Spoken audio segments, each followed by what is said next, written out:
আমাদের এখন একটি কাজ যে দ্রুততম সময়ে একটি জাতীয় নির্বাচন সময়ে হোক, এটা একটা পক্ষ চায় না, একটা দল চায় না। এবং এখানে সরকার, অন্তর্বর্তীকালীন সরকারের মদত রয়েছে কিনা আমি ঠিক, যেহেতু প্রমাণাদি নাই আমার কাছে, তো প্রতীয়মান হয় যে কিছু মদত থাকতে পারে। কারণ নাহিদ তো একটা উপদেষ্টা ছিলেন, তারপরে তাদের ছাত্ররা আর উপদেষ্টা রয়েছে। তাদের বলছেন পুরো বিষয়টি গুজব। অনেকে মনে করছেন যে হয়তো দেশের বাইরে গিয়ে তিনি ষড়যন্ত্র করবেন বা থাকার জন্য ষড়যন্ত্র করবেন। আমার কাছে কিন্তু এটা প্রতীয়মান হয় নাই।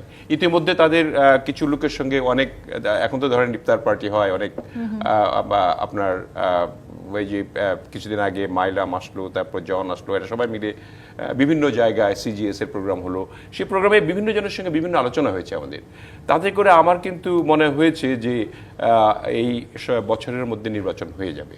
এবং নির্বাচনটা ভণ্ডুল করার জন্য কার লাভ হবে? দেখেন, যদি নির্বাচন ভণ্ডুল হয়, এই দেশটা তো তাহলে আওয়ামী লীগের দোসরদেরই লাভ হবে। যে আপনার যেভাবে দেশটাকে তারা লুটপাট করে খাচ্ছিল, সেই দেশটা একটা সুন্দর করার জন্য গণ অভ্যুত্থানের মাধ্যমে আমরা যে আবার স্বাধীন হলাম, সেটা যাতে স্থির না থাকে, যাতে শান্ত না থাকে, সেটা তো তাদেরই কাজ।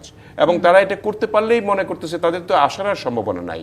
আমি তো দেখি না যে আওয়ামী লীগের পুনর্বাসনের সুযোগ আছে জনগণের দ্বারা, এটা কিন্তু আমি মনে করি না আছে। কিন্তু আবার একটি বিরতির সময় হচ্ছে, যে পেটিশ প্রাথমিক রাজখান থেকে বিরতি নিয়ে ফিরছি, সাথেই থাকুন। তাদেরকে কেন আমরা শনাক্ত করতে পারছি না? তারা তাহলে কারা?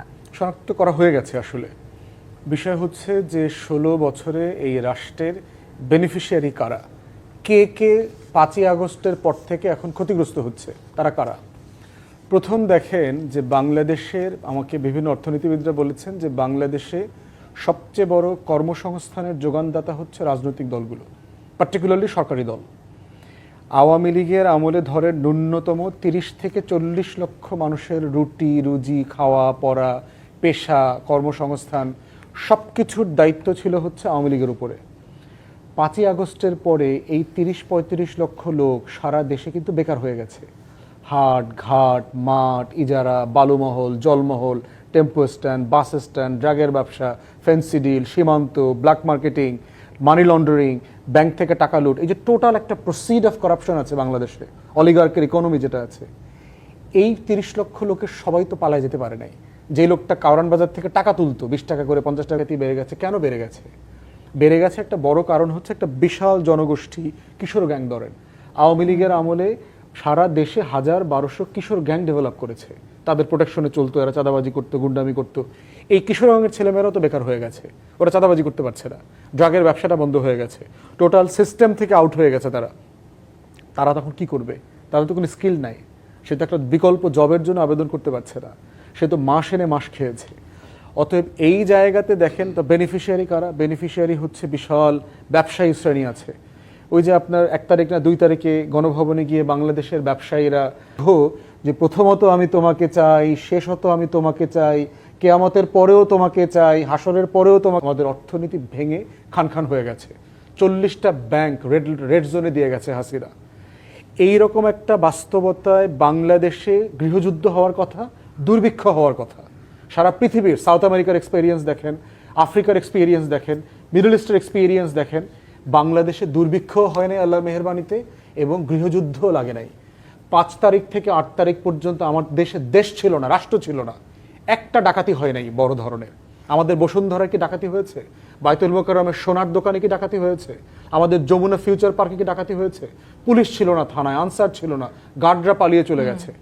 তাহলে এই ছিল, সেখানে তো আমাদের কারো কোনো দ্বিমত নেই। মুফতিজ্জামান মিল্লাত, এই যে আসলে নানানভাবে বিভিন্ন বিষয় নিয়ে ষড়যন্ত্র চলছে, বিএনপির সিনিয়র যুব মহাসচিব রুহুল কবির রিজভী তিনি বলেছেন যে পরিকল্পিতভাবে গুজব এবং ষড়যন্ত্র করা হচ্ছে, প্রধান উপদেষ্টার বিদেশ সফর নিয়ে ষড়যন্ত্র চলছে, সেটি নিয়ে ধূম্রজাল তৈরি হচ্ছে, এবং তিনি বলেছেন পরিকল্পিতভাবে খুব কনসার্টেড ওয়েতে গুজব ছড়ানো হচ্ছে। আমরা কেন আসলে এই গুজবগুলো রুখে দিতে পারছি না? সে ঐক্যটা তাহলে এখন এই গুজবগুলো রুখে দেওয়ার ক্ষেত্রে কিংবা এই ষড়যন্ত্র রুখে দেওয়ার ক্ষেত্রে কোথায় গেল? ষড়যন্ত্র রুখে দিবে কি? এটা তো দায়িত্ব হলো অন্তর্বর্তীকালীন সরকারের, যে কোনো ষড়যন্ত্র হলে সেটাকে আইডেন্টিফাই করবে এবং সেটাকে অ্যাড্রেস করার জন্য যেভাবে আমাদের একটা জাতীয় ঐক্যের একটা ডাক দিয়েছিলেন, আমরা সবাই ঐক্যবদ্ধও ছিলাম। কিন্তু ইদানিং আমার এনসিপি তৈরি হওয়ার পর আমার কাছে মনে হয় ছাত্ররা ইমমেচিউর। এরা একদিন এক কথা বলতেছে, যেটা বললেন ডক্টর মিজান ভাই, যে স্টেটাস একটা দিচ্ছেন, না বুঝে শুনে দিচ্ছেন, আবার সকল দল মিলে এই দেশটাকে একটা রাজনৈতিক পরিবেশ গড়ে উঠুক। এবং শেখ হাসিনার প্রত্যাবর্তনেও তার অবদান ছিল না। তিনি যদি চাইতেন তখন তো শেখ হাসিনা আসতেও পারতো না, আজকে এত কাহিনীই হতো না। তো এখন আমরা চাই যে আগামী দিনে যাতে এই ঐক্যটা ধরে রেখে, যে ঐক্যটা ডাক দেওয়া হয়েছিল, সেই সবার মধ্যে ঐক্য, যেমন আমাদের যুগপৎ আন্দোলনে যারা আমরা আছি, আমরা একইভাবে আছি আর কি। আমাদের দলীয় প্রধান ভারপ্রাপ্ত চেয়ারম্যান জনাব তারেক রহমান এটাকে একসঙ্গে গড়ব। জাতীয় নির্বাচনের পরে যারা যারা আমাদের সঙ্গে রয়েছে তাদেরকে নিয়েই কিন্তু সরকার সেটাই আমি বলছিলাম। সেক্ষেত্রে আসলে এই ধরনের গুজব যারা ছড়াচ্ছে তাদের বিরুদ্ধে দায়িত্বটাও তো আসলে সবার, শুধু অন্তর্বর্তী সরকারের। এখন আমরা জনগণের সাথে আছি, আমরা জনগণের সঙ্গে নিয়ে আমরা একটা জাতীয় নির্বাচন করতে চাই। সেই কারণে দায় কে নিচ্ছে, কিংবা আসলে কে আসলে এগুলো রুখে দিবে?